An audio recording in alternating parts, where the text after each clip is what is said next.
So we all know how air conditioning works, right? Discharged gas comes out of the compressor and goes to the condenser coil. In the condenser coil, the refrigerant, it rejects the heat from the air passing across the coil. The refrigerant then moves through the fixed metering device to the evaporator coil, where the refrigerant in the coil absorbs the heat from the air passing across the coil. The refrigerant then moves on through the suction line, back through the accumulator, and back into the compressor to start the cycle all over again. Now, if we're talking about a heat pump, it's the same cycle in cooling cycle.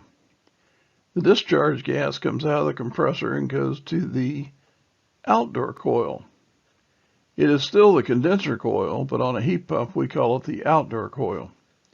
It does the same thing. It rejects the heat from the air passing across the coil.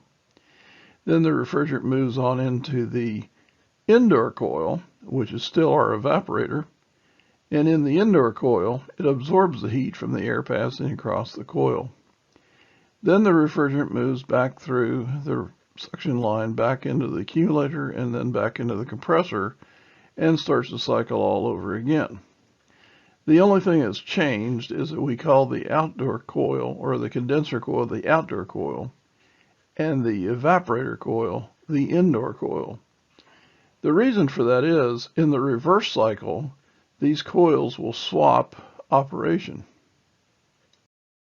So I'm sure all of you have heard the funny story that a lot of people like to tell about how a heat pump works, by using the window unit example and saying that to make it a heat pump, we just turn it around and make the hot air blow inside instead of outside.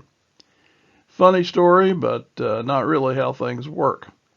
And the thing that makes it possible for a air conditioner to be a heat pump is a device called the reversing valve. In previous videos, we have talked about the reversing valve and how it operates. For the purpose of this video, we'll just simply state that the reversing valve changes the flow of refrigerant to the outdoor and indoor coil, making one the condenser, the other the evaporator in the cooling mode, and then switching their operation in the heating mode. This is all made possible by the reversing valve. So now, using the reversing valve, we switch operation and we switch into the heating mode. The discharge gas comes out of the compressor, enters the reversing valve, and now instead of being directed outside, it is directed by the reversing valve to the indoor coil, which is now our condenser.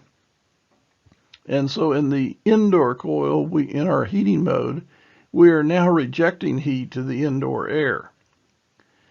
Then the refrigerant moves on through the metering device, which usually on a heat pump in heating mode is a fixed orifice, and goes to our outdoor coil, which now is our evaporator, which is now absorbing heat from the outside air.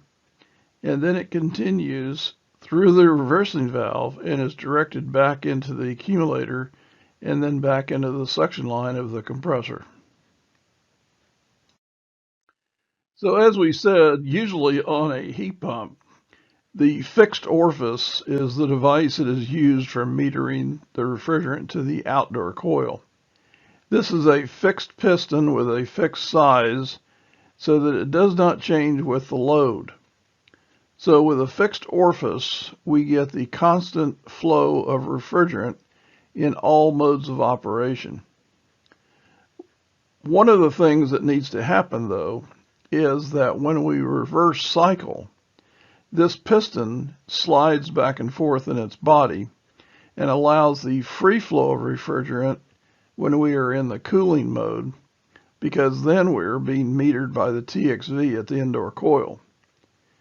So this piston is bypassed in the cooling mode, but is metering refrigerant to the outdoor coil in the heating mode.